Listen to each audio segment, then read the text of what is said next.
Padre, en el nombre de Jesucristo te damos gracias por este día, por este tiempo, Señor. Gracias por cada hermano que está aquí en este lugar. Gracias porque tus propósitos son muchísimo más grandes de lo que nosotros suponemos, Señor, de lo que nosotros entendemos. Oh Rey de toda gloria. Padre, en el nombre de Jesús, que nuestro entendimiento se abra y que tu gloria sea manifiesta en el nombre santo de nuestro Señor Jesucristo. Amén y amén. Háblanos, Señor, te lo pedimos. En el nombre de Jesucristo. Amén y amén. Amén, hermanos. Bien, mis hermanos, la enseñanza de hoy la he titulado El poder del Evangelio. Amén. ¿Cómo se llama?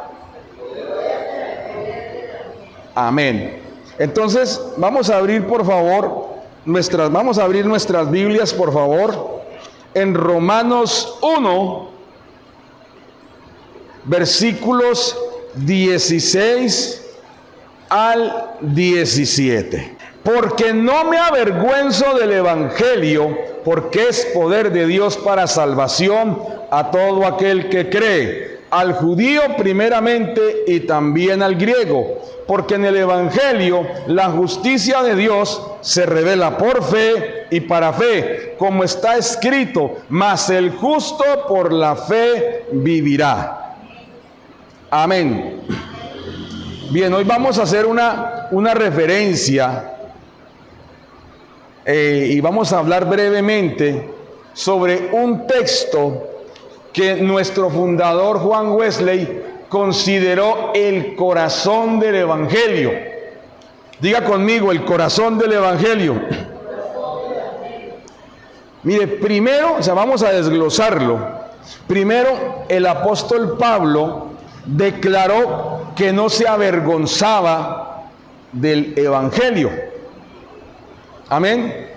Y en esa época, mirando el contexto, ellos estaban afrontando la persecución de ciertos grupos judíos, no todos, sino de ciertos grupos judíos, la persecución de autoridades romanas, y ellos eran confrontados. Prácticamente les decían: es que ustedes han perdido el apoyo de su nación, ustedes ya no tienen país. O sea, queriéndolos avergonzar por haber creído en el Evangelio de nuestro Señor Jesucristo. Y el apóstol Pablo decía: yo no me avergüenzo, porque yo no me avergüenzo del Evangelio. Amén, no me avergüenzo. La palabra que usa el apóstol Pablo es una expresión de fuerte orgullo. Amén. O sea, él se siente tan identificado con el Evangelio que no le da pena decir que cree en él. Amén, hermanos. Es una expresión de fuerte confianza en el Evangelio. Entonces el apóstol está profundamente identificado con cada palabra de las buenas noticias y confía plenamente en el mensaje. Amén. O sea, ¿usted cree en el Señor Jesús? Claro, yo creo, pero tengo mis dudas. Tengo algunas inquietudes. No, él no decía eso. Él dice: porque no me avergüenzo del Evangelio. O sea, he confiado en algo que no falla. Amén. He confiado en algo que no tiene tacha. He confiado en algo que es totalmente cierto. Así que no me voy a avergonzar, no me da pena. Amén. Entonces, nosotros obviamente en este tiempo donde quieren imponernos el ateísmo, donde quieren imponernos una relatividad moral, donde quieren imponernos de que cada uno tiene su verdad, entonces nosotros no nos podemos avergonzar del Evangelio. Ellos podrán tener su opinión, nosotros creemos en la verdad, punto. Y es un tema en el cual usted y yo debemos estar plenamente identificados. Creemos total y ciertamente en lo que dice la palabra de Dios. Amén. Amén, mis hermanos. Ahora, lo segundo que declara es que la razón para no avergonzarse del Evangelio es porque es poder de Dios para salvación. Es decir, el Evangelio no solo son palabras. Amén. No solamente es una buena noticia. Realmente, pues, la palabra Evangelio traduce las buenas noticias. Pero no es cualquier buena noticia, no es cualquier buena palabra. Porque para usted una buena noticia es que le hicieron una rebaja en el recibo de la luz. Uy, qué buena noticia. Y ya.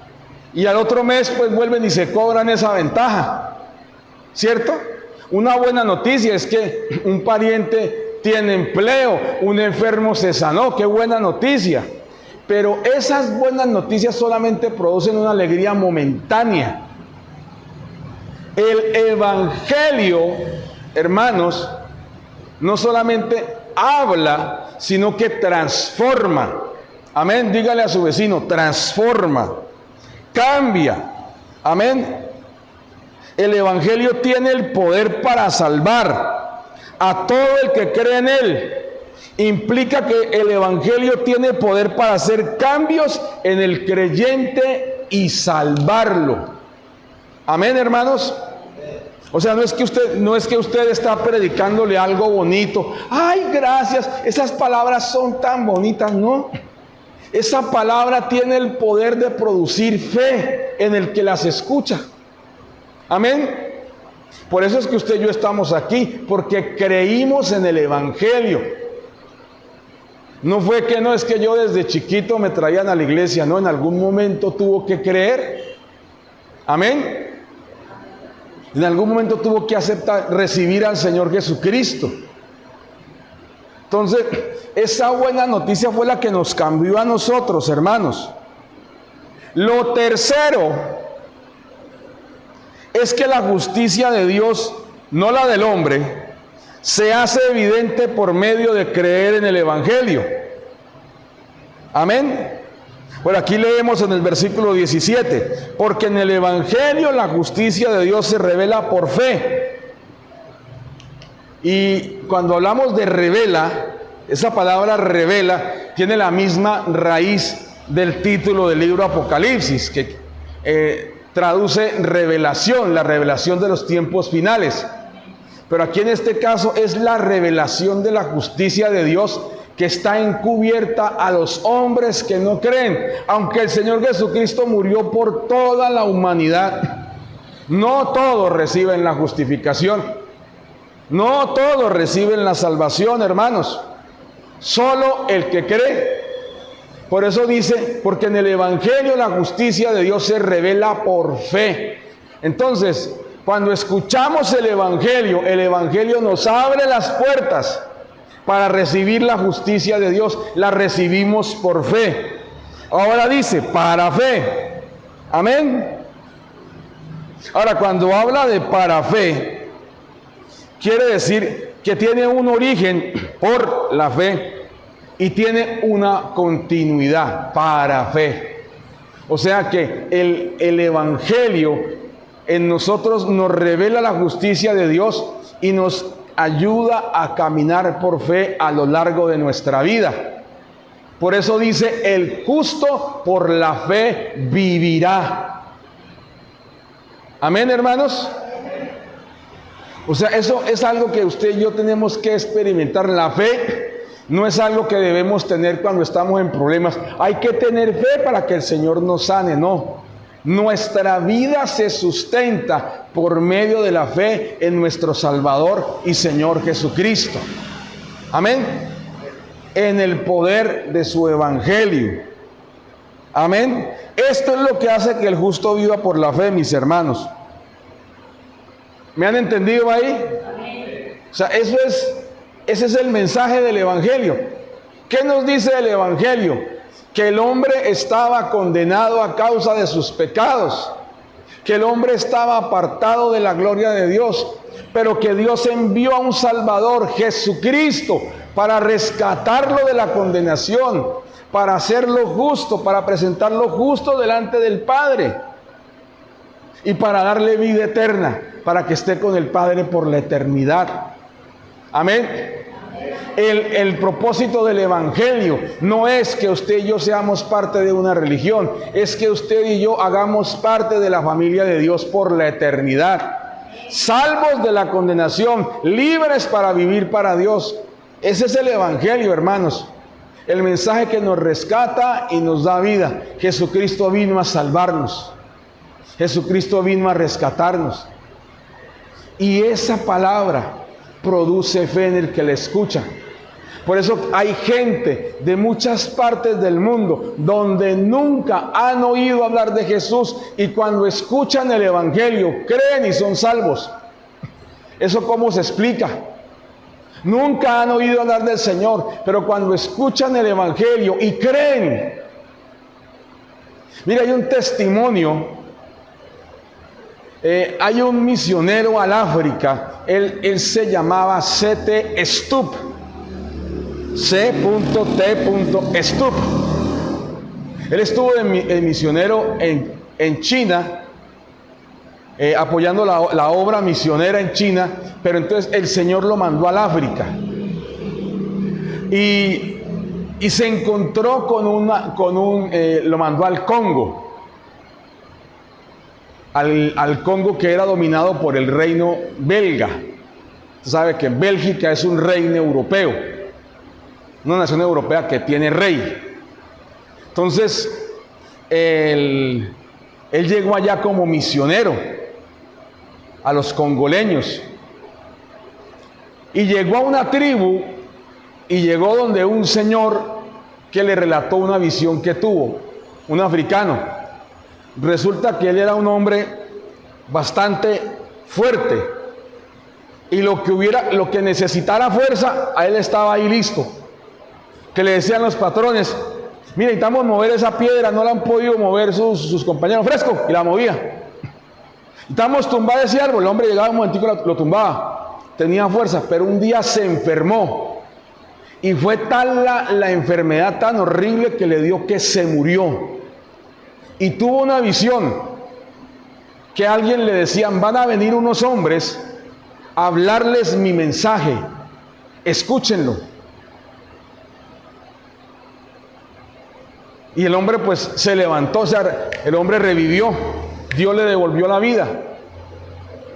Y cuando vio que llegaba este señor y su equipo, dijo: usted es el hombre del cual Dios me hablaron en el sueño. Dijo que usted me iba a hablar el mensaje de salvación. Aquí estoy para que me lo hable. Imagínense eso. O sea, el Señor abriendo camino. Amén. A un grupo de personas que no habían escuchado el Evangelio. O cuando llegaron aquí solamente habían escuchado la religión tradicional.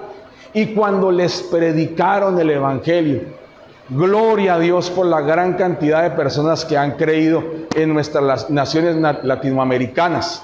Amén. Pero hoy en día estamos en medio de una circunstancia que la gente ha oído hablar de Dios, pero no conoce a Dios. Y el poder del Evangelio aún tiene vigencia, porque el Señor es el mismo ayer, hoy y por los siglos. Amén. Amén, mis hermanos. Entonces, quiero que miremos unos detallitos. Y como nos encontramos en el mes de la huelellanidad, entonces vamos a mirar unos pensamientos de John Wesley sobre este pasaje de la Escritura. Hay un libro que él escribió que se llama Notas explicativas sobre el Nuevo Testamento. Entonces, en este libro explica que el Evangelio es el poder de Dios. No solo transmite información, sino que transforma vidas. No es un mensaje débil, sino que lleva el poder de Dios para la salvación real y efectiva de todo aquel que cree. Amén, hermanos. O sea, eso es lo que produce el Evangelio.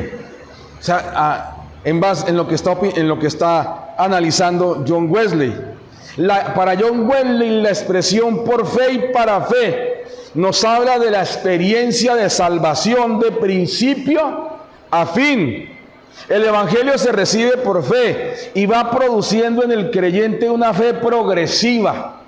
O sea, una fe que va creciendo, que va avanzando, que va creciendo y lleva hasta una fe más profunda. O sea, usted cuando oye el evangelio recibe fe para creer, hermano, hermana. Amén. O sea, cuando usted le predica a alguien, que eso es lo importante, hay que predicar el evangelio. Cuando le predicamos a alguien, cuando él escucha esa palabra, produce fe.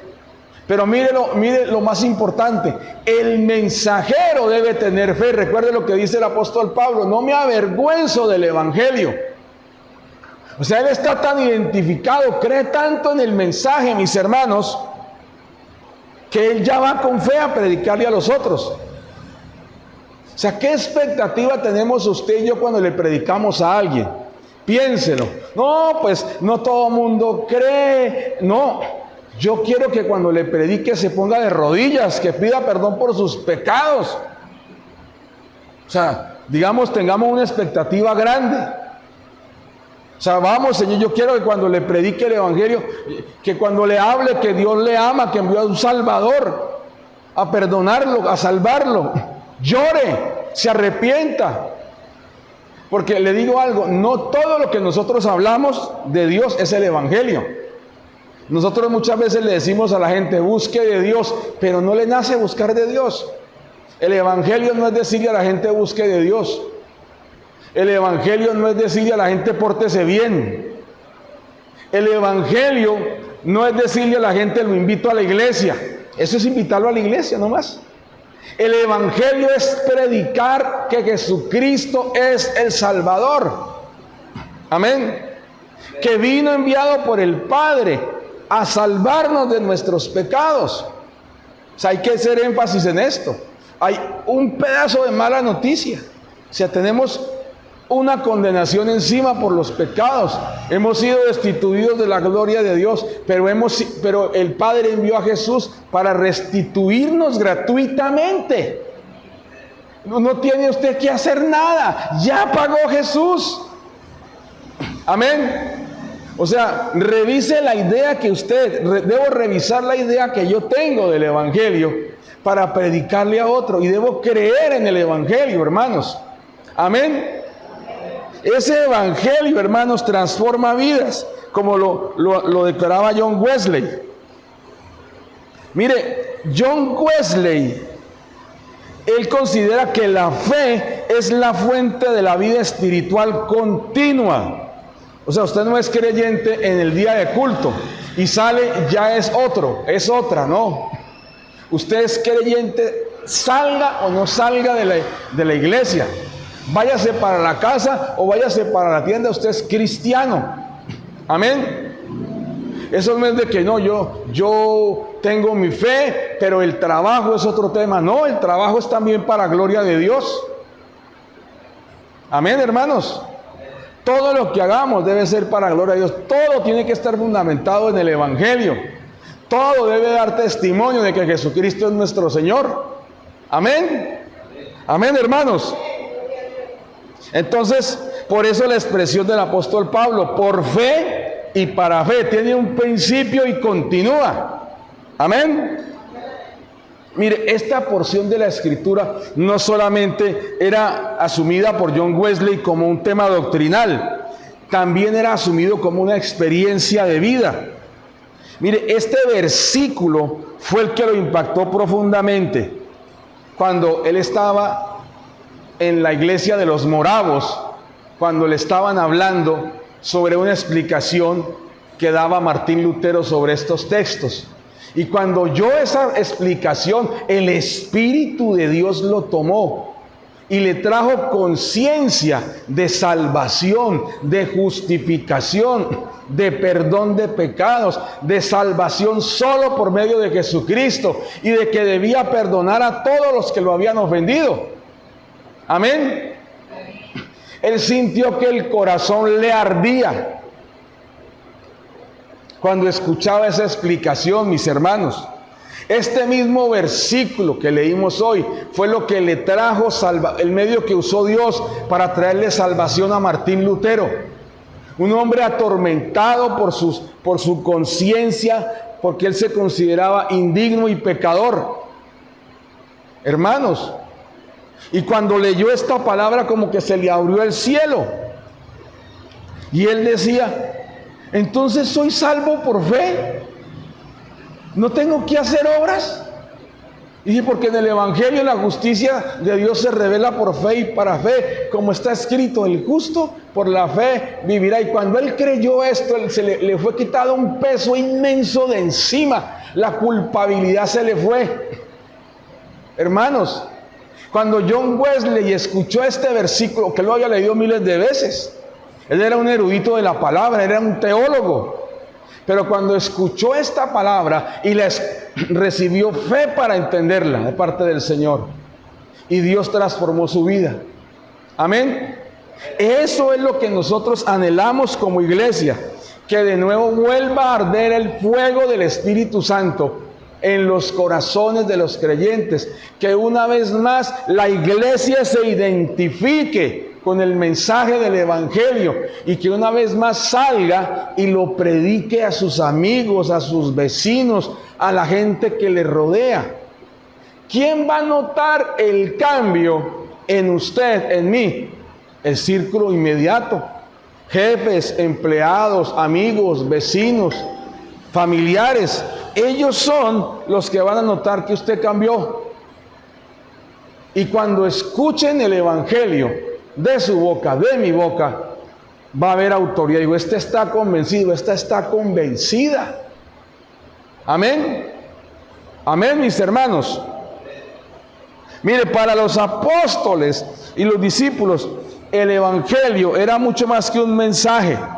Era poder transformador en la vida del creyente. Y esa verdad se ha transmitido a nuestros padres espirituales a lo largo de la historia. Hermanos, o sea, ese poder transformador del Evangelio ha acompañado a la iglesia por los siglos. Y es lo que ha transformado naciones, lo que ha transformado culturas. Y es lo que necesitamos hoy para transformar a Colombia. Colombia no necesita que se levante un líder político carismático. Ya hemos visto qué pasa. A uno les gusta, a otros no les gusta. Hace buenas cosas y hace malas cosas. O sea, no son perfectos. ¿Sí? O sea, tenemos que tener en cuenta eso. Un líder carismático es un ser humano que comete errores. Tiene un talento para hablar, de pronto tendrá alguno que otro talento para hacer algo, pero no es Dios. El único que puede transformar, lo único que puede transformar nuestra sociedad es el mensaje transformador del Evangelio de nuestro Señor Jesucristo. Amén, mis hermanos. Ese es el mensaje que nosotros tenemos que proclamar a las personas. Mire, hoy es importante que esa verdad se vuelva una realidad en nuestras vidas. Amén. Y que como Pablo nos identifiquemos y confiemos profundamente en el mensaje de salvación de nuestro Señor Jesucristo. Y que seamos instrumentos de Dios para transmitir el poder de Dios para salvación a todos los que nos escuchen predicar. Amén. Mire, el Evangelio no es predicar sobre moral. La moral la podemos enseñar en los discipulados. Amén. Una persona que no tiene a Cristo, ¿qué va a entender del adulterio? Él está feliz.